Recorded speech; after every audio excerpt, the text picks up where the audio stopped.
What's up, everybody? Welcome back. It's been a while. I've been gone. I've been doing stuff. Oop. But I've returned from doing stuff. And let me just say, I have a couple of projects in the works, but for now, I wanted to do a small little collection review, if you can call it that, just like a collection overview, I suppose. So here, not that, is everything that I own. I mean, for the most part. I guess I also own these. Now that those two things are taken care of, this is my collection. So it's in order, in no particular order, but starting from the left, there's this thing. I'm not sure exactly where it was got, but it's seen better days. I was going to take this blade and swap it onto this, but it was put together so terribly that it just kind of like disintegrated, and I can't get that one apart. So now it's just a collection of pieces, which is very cool. Super happy about that, but it is what it is. This one I've already shown and talked about. It's not great. It's another cheapo gas station knife. Pretty cool. First knife that I ever got, and it's not as bad as you'd think. No brand, no specs. I'm not even sure that it's real. I don't know if it exists, but here it is. So there's those two, and then this one was the first one that I actually bought for myself. You know, young, really thought that CSGO was super cool. So there used to be this brand called Cuts, and they, to my knowledge, don't exist anymore. But this thing is pretty bad. Which is fine, because it's still a interesting entry for the collection overall. Green Emerald Fade, I learned to sharpen on it. It's really, really bad, but I've gotten better. Yeah, not too much to say about this guy. Just kind of an interesting little entry. Let me sit down. Next, this, the Marcolo Phaco, as I call it. I'm not sure what its actual name is. Will Hirsch had one of these, did a unboxing Amazon review thing, and I actually traded a Kraken clone to somebody at the Blade show that just happened, and I got this in return. So yeah, really interesting. It's not too bad, but it definitely is not great. It flips, but it doesn't flip good. It's very bad with stuff like chaplains, and momentum stuff is varying degrees of success, but it is what it is. It's in my collection, and I like it. It's pretty cool. That's great. Excellent. Appreciate it. Yeah, but after that, this is the first official Balisong that I bought for myself. Actually, that's a lie. It's the second one that I bought for myself. The first one that I bought was a Benchmade 51 Morpho, and in its ventures, it got nabbed, and I'm super kind of upset about it, but it is what it is. I don't have that anymore, but I do have this, and it is the Squiddy G, and it has the sticker that they used to do on the Squid Industries products. Drew a little bit of a pattern to indicate the bite side so that I could practice more tricks. I learned a lot of what I know on this and this, but I learned a lot of stuff using this guy. Hence why it's so beat up and broken, and there's a weight missing, and it's a clear Loctite that's actually holding this up. I tried doing the same thing here, but the way that it like holds on to the pen portion, it's kind of falls apart. Right now it's fine though.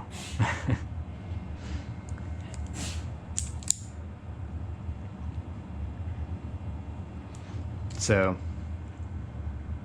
yeah, that's a cool one to have in the collection.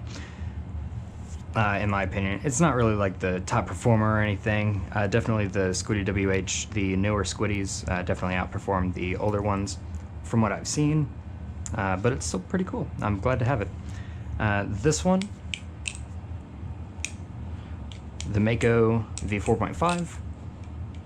I don't know if I've properly talked about it. I know I did a little bit in the modifications video, but I got this as a gift, like a Christmas present, and it really kicked off my collecting. So it's nothing amazing, but it's definitely one of the foundations of my collection because it kind of started the whole thing. Next up is the Squiddy WH. This thing's pretty cool, feels nice, and yeah, this is one of the, I guess, prototypes, not really prototypes, but it's the 100 drop that they did originally. This is number 62, first production. It's still, or it doesn't have the extra jimping, and the this jimp right here isn't taken out, so it still bites into the ring that's on there. But I did get it signed, which is pretty cool. Definitely a keeper, and it's just fun to flip sometimes. So glad to have another Squiddy to take out in like a public setting. They're really good for that. Next is the Nibali's Canyon. This is the false live blade. I've actually flipped this thing quite a bit. It's a little bit weird, but I like it for small sessions. It's a little heavy in my opinion. The weight that it throws around is crazy. I'm pretty sure you can watch other people's reviews on this thing, and their opinions that I've seen are pretty good, so, you know, it is what it is. It's pretty cool. I wanted this one because it's, you know, it's kind of like a proof of concept that a steel balisong can work, and it does, but it, you know, has a few weird things that come along with working. So pretty cool one in my opinion. I like the design. I like the skeletonization or whatever. Stainless steel is a really like cool material to, I don't know, it feels good in the hand. So I like this one a lot. Next is the Nibali's Wing. This is a really good balisong.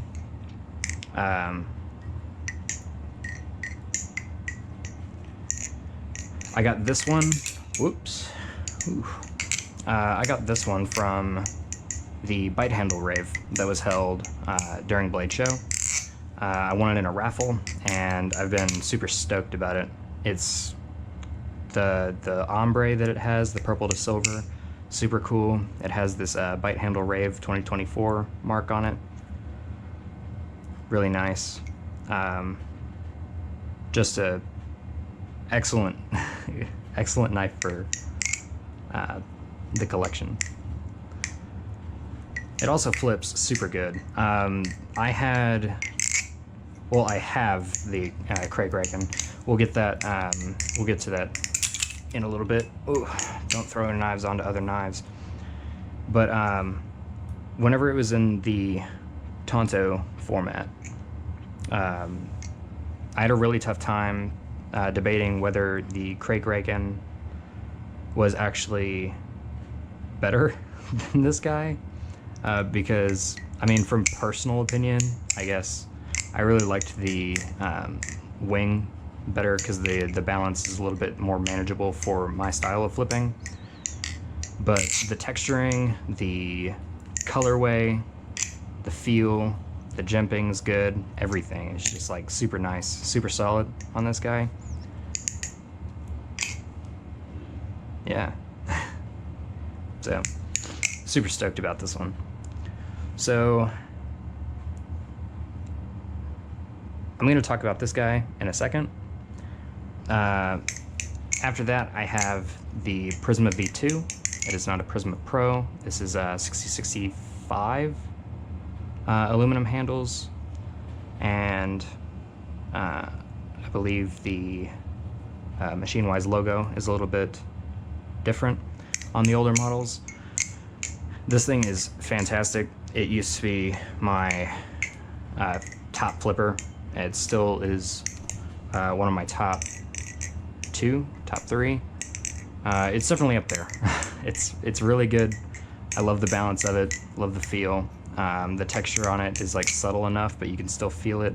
The little the milled holes right here, super nice. Adds that grip. The jimping is super aggressive. I mean, not super aggressive. Super.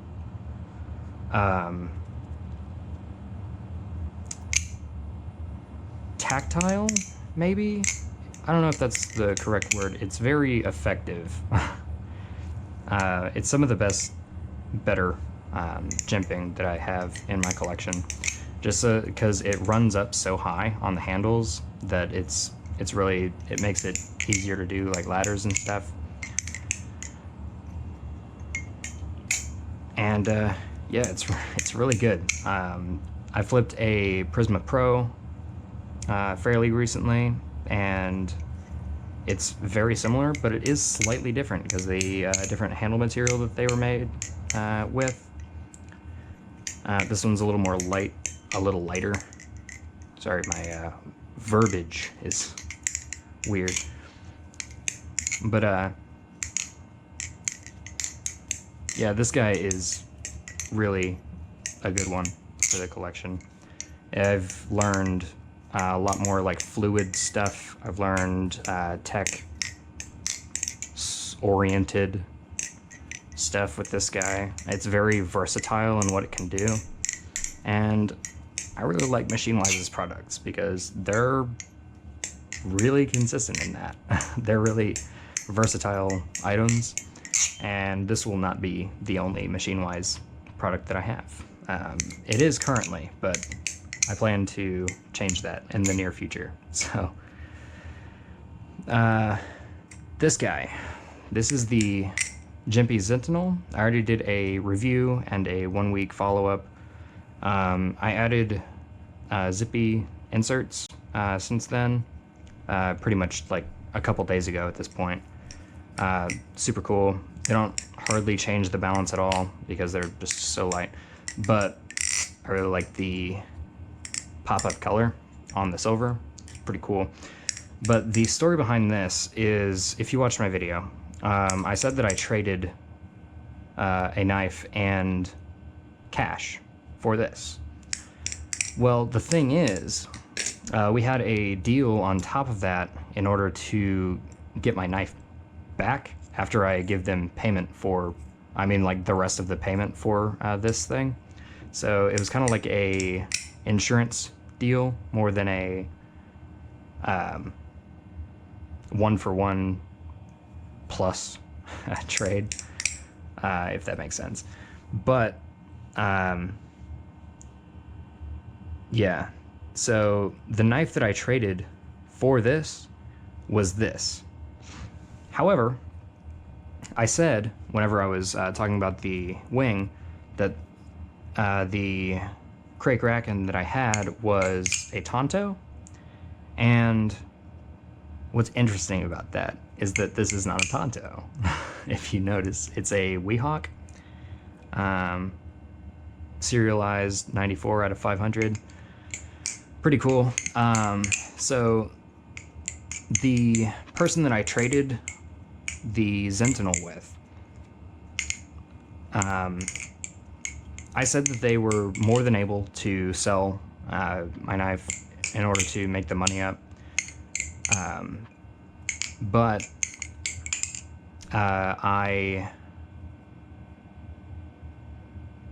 basically what ended up happening was they held on to it for me. I think they either just swapped the blade off or sold the blade with other handles.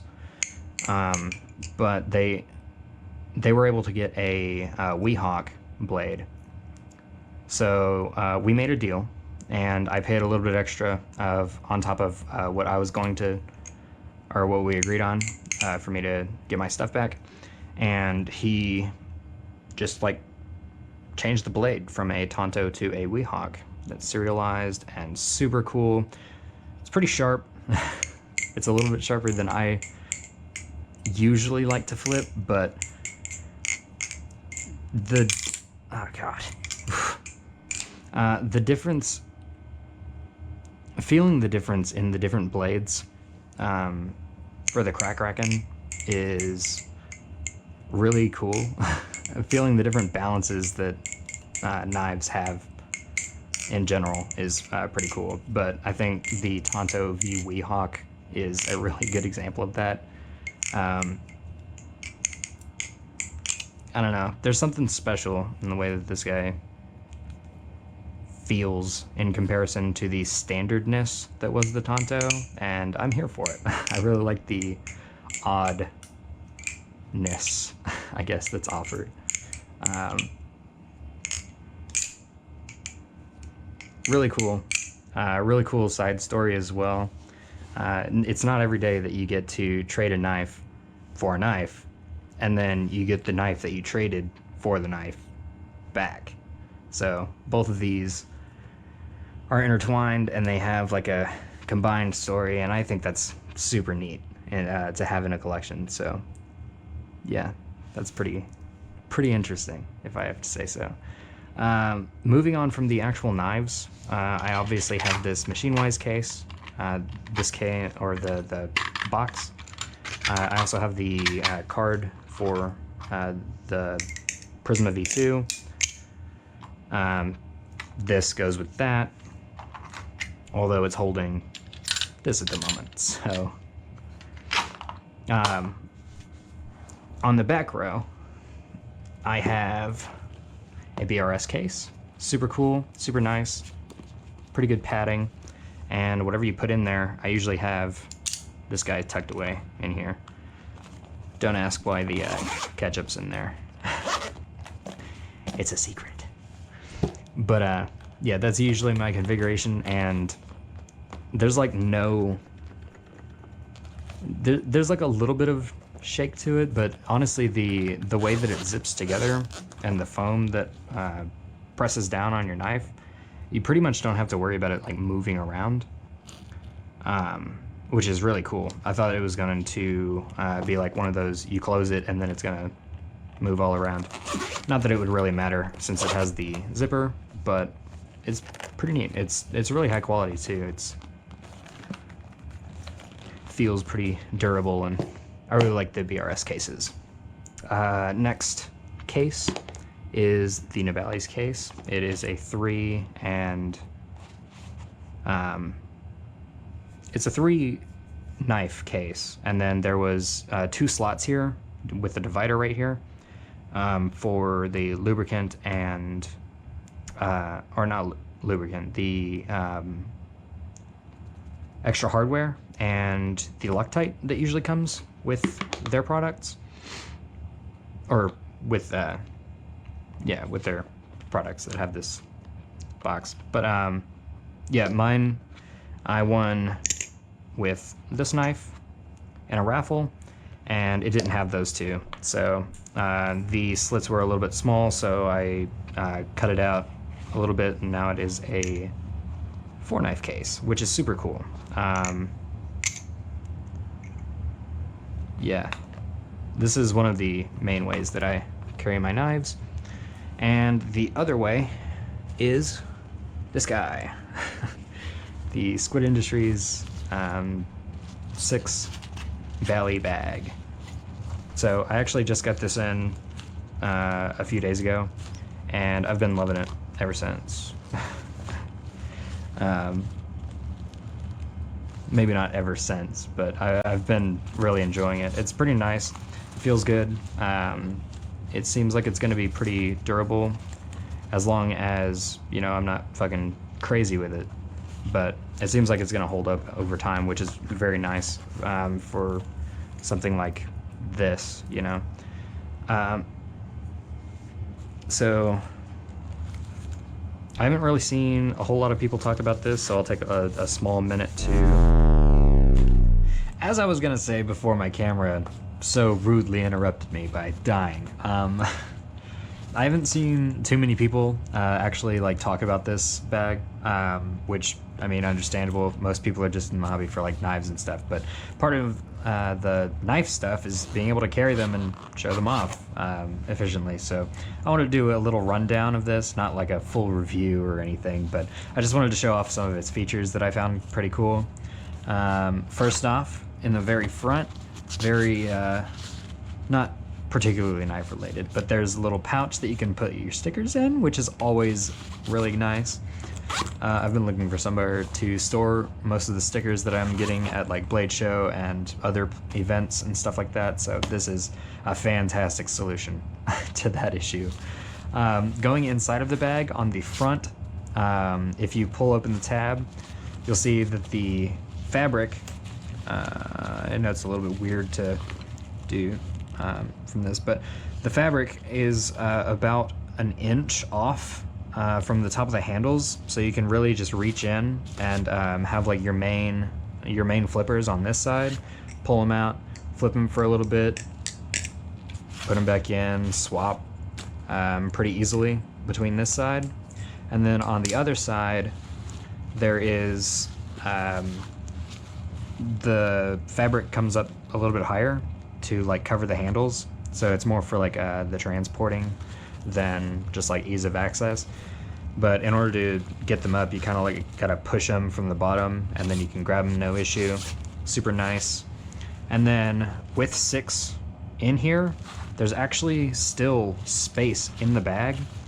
So the cases that I had prior, the BRS case and the Nibali's case, I put them away. You know, I was done recording and stuff like that, but both of those can fit in here really pretty comfortably. Even the Nibali's 4 Bally box actually does fit in there. It's a little bit of a stretch, but the something like the BRS case, if you wanted to put like 2 additional knives in that and then slot it in here, there would be no issue. It wouldn't be bulky or anything, but yeah, this thing can hold from 6 to 10 knives for me. I'm pretty sure there's other configurations where you can have it hold more if you really want. I'm pretty sure you could throw 1 or 2 in this front pouch instead of stickers. It's pretty versatile, pretty comfy and all that stuff. The strap is very soft, I guess. It's not like sharp on the side, so it's pretty comfortable to wear around and very adjustable as well. So yeah, that's basically all that I wanted to say before things happened and stuff. But thank you guys for watching. I appreciate your viewership. I appreciate you guys like looking and listening to me. And yeah, I don't have much else to add, so I will see you guys in the next video. Peace.